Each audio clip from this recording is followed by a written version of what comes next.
ప్రభునందు దేవుని పిల్లలందరికీ రక్షకుడైన యేసుక్రీస్తు నామములో శుభాలు వందనాలు తెలియజేస్తున్నాను.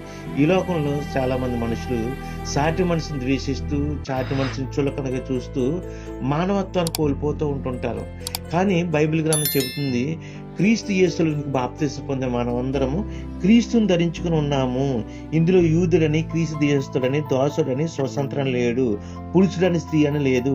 యేసుక్రీస్తునందు మీరందరూ ఏకముగా ఉన్నారని క్రీస్తులో ఐక్యత గురించి, క్రీస్తులో ఐకమత్యం గురించి బైబిల్ గ్రంథం గలతీ పత్రిక 3:27-28 సెలవిస్తుంది ప్రియులారా. కాబట్టి క్రీస్తు యేసులోనికి బాప్తిసం పొందిన అందరూ ఒక్కటిగా ఉన్నారు. మనందరికి తండ్రి ఒక్కడే, మనందరికి ప్రభు ఒక్కటే, మనందరము విశ్వాసం ఒక్కటే, మనందరికి దైవ గ్రంథం ఒక్కటే.